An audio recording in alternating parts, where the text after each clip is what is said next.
We're just learning the Air Force group that runs 1/3 of the nation's land-based nuclear weapons has failed a safety inspection. Barbara Starr at the Pentagon joins us now with more. Barbara, how badly did they fail and how dangerous is this? Well, it is a problem, no mistake about it, Jake, for the U.S. Air Force. This is an Air Force wing in Montana, about 3,000 people, about 150 Minuteman III nuclear intercontinental ballistic missiles.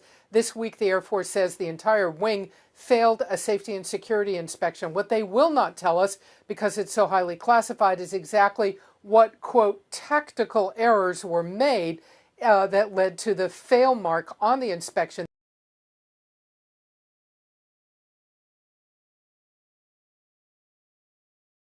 They say the nuclear weapons were always safe. But Jake, this is the second of 3 wings. There's only 3 nuclear wings in the U.S. Air Force. 2 of them so far this year, this is number 2, have failed security and safety inspections. Another one earlier this year at Minot, North Dakota. In that case, 17 members of the military were removed from their positions after that wing failed. So the big question here, I think people agree the nuclear weapons are safe.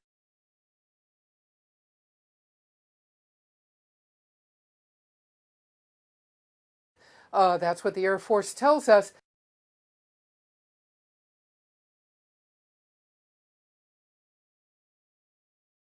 No indication they're not.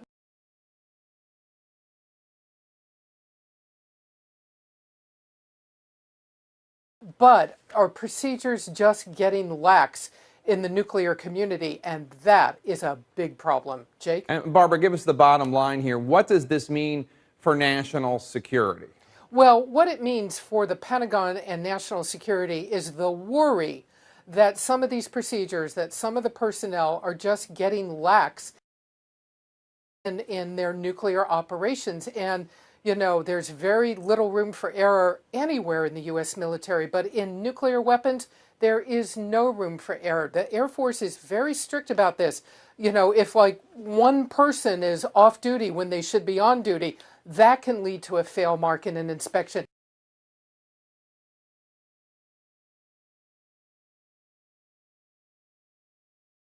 It's that kind of detail in nuclear weapons. You just can't have an error. Jake? Astounding. Barbara Starr at the Pentagon, thank you so much.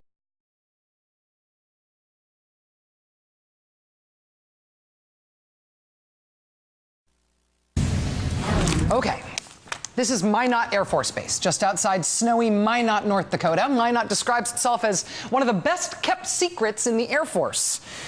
Best kept secret, perhaps, because it is in the middle of nowhere. And I don't mean that in a bad way. It's in the middle of nowhere for a good reason. Minot Air Force Base has the job of housing lots of our nation's nuclear warheads. They're stored in sod-topped bunkers in the high plains of North Dakota. And it's the job of the men and women of that command to essentially babysit 150 giant intercontinental ballistic missiles and hundreds of smaller warheads. They guard and maintain our nuclear missiles at all times, 24 hours a day, 7 days a week. And they are the ones in charge of launching them in some cases if we ever decide to do that. Well, on August 29, 2007, a day like any other at Minot, one of those weapons handling teams was tasked with transporting some soon-to-be decommissioned cruise missiles. They're supposed to fly them down to Barksdale Air Force Base in Louisiana. The mission was to fly those cruise missiles to Louisiana, and importantly, these were not supposed to be live nuclear missiles. They were going to take off the nuclear warheads, replace the warheads with dummy weights just for balance, and then send them away. However, instead of retrieving the missiles with the dummy weights attached to them, the Air Force crew at Minot accidentally loaded onto that plane 6 cruise missiles that had live nuclear warheads on them. They loaded actual nuclear weapons onto a B-52 bomber and sent it on its way to Louisiana. The pilots had no idea. 6 nukes, each with roughly the capacity to cause Hiroshima times 10, were mistakenly sent on a cross-country flight. That bomber, I'm not kidding you, was named Doom 99. And Doom 99 departed Minot on schedule, and for the first time in 40 years, a nuclear-armed bomber crossed U.S. airspace without clearance. Luckily, the warheads made their way to Louisiana without incident, and upon landing, they sat unguarded on the runway at Barksdale for 9 hours, until the ground crew there finally realized with a resounding OMG that they had accidentally acquired 6 live nuclear weapons they weren't expecting, and they had left them sitting around unguarded for 9 hours. After that debacle at Minot, Defense Secretary Bob Gates gave the boot to the Secretary of the Air Force and the Air Force Chief of Staff. He put into place a new system to try to do what we can as a nation to prevent our nuclear weapons from going missing again. Whether or not you think it makes sense as a military mission to have these 5,000 nuclear weapons that we have, whether you can imagine 5,000 targets for things we might reasonably want to one day nuke, as long as we have 5,000 nuclear weapons laying around, one of our responsibilities is to not lose them or drop them or whatever. One measure that the Air Force instituted to prevent another Minot to Barksdale debacle was to implement no-warning inspections at Air Force bases that house nuclear warheads. And in March of this year, one of those inspections took place at Minot, thus giving the Minot missileers a little chance to redeem themselves after their great embarrassment. Here are some photos from that inspection. Minot officials posting these photos on their official website afterwards. Everything seems to be going along fine. Everybody's kind of smiley, or at least competent looking in all these pictures. Minot officials publicly declared afterwards that the inspection was a success. No more problems at Minot. No more nuclear oopsies. But what we have now learned, thanks to some great reporting from the AP, is that that inspection in March actually was not that big a success. Not only did the base earn the equivalent of a D grade, a D letter grade, when it came to their missile launch operations, but look at the big AP headline here. Air Force sidelines 17 nuke officers. After that inspection in March, the Air Force quietly removed 17 officers at Minot from the highly sensitive duty of standing 24-hour watch over the Air Force's most powerful nuclear missiles, the most extensive sidelining ever of launch crew members. So despite publicly asserting that the inspection was a success, the AP obtained an internal email from one of the deputy commanders at Minot who wrote after the inspection, quote, "We are in fact in a crisis right now." He described the cause of the crisis as rot in the crew force. A problem of motivation, essentially, he explained. Those 17 officers will be sidelined for a couple of months, but it does not end with them. In addition to the 17 people who were taken off missile duty, possible disciplinary action, this is amazing, is possible against one other officer at Minot who investigators found had purposefully broken a missile safety rule in an unspecified act that could have compromised the secret codes that enable the launching of the missiles. Oh, how desperately I want to know what that unspecified act was. The Air Force initially tried to deal with this whole thing quietly by shuffling these guys off the sidelines for a couple of months and declaring victory in their inspection.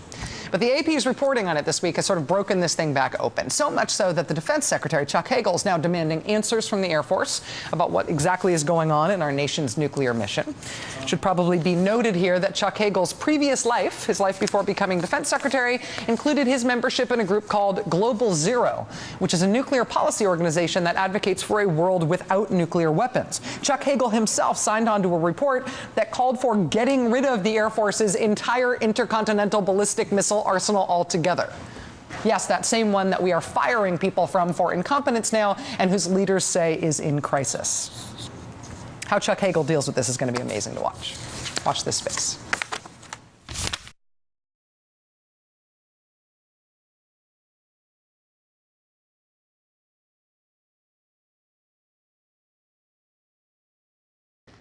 Moving on, last but not least, Air Force Global Strike Unit, which operates 1/3 of the U.S. land-based nuclear missiles, has failed a safety and security inspection. The failure marks the second major setback this year for a force charged with the U.S. military's most sensitive mission.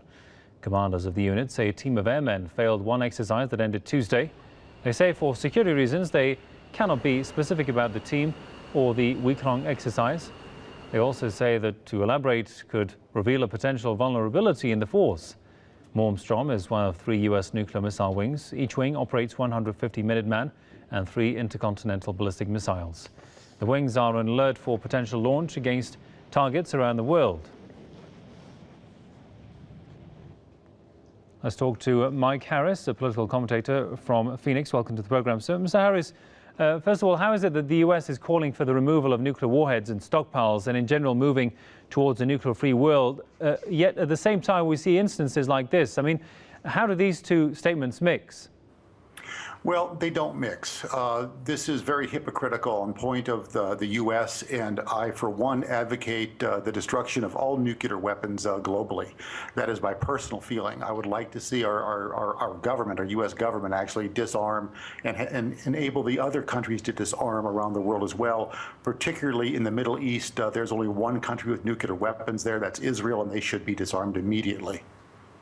And just how much does America's nuclear stockpile make the country safer? I mean, how much do you feel safe as, living in a country which has the biggest nuclear stockpile? Well, actually, I do not feel safe. I feel endangered by the nuclear stockpile. And this is a particularly troubling incident whenever you consider that just 4 months ago, we had 38 officers were relieved of their command, relieved of duty for a very similar incident to what this is that just happened Tuesday. And the fact that getting rid of nuclear weapons is a move taken up by many countries. I mean, is there any side effect with this?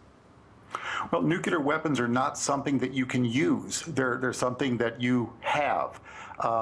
They produce no productive value. They're not a deterrent. All they can do is keep other people from attacking you because you will retaliate. The U.S. lived on that doctrine of mutually assured destruction for the entirety of the Cold War. And all we did was spend trillions of dollars. We spent the Soviet Union into bankruptcy, and it is a great waste of time and money, and it's something that needs to be stopped immediately.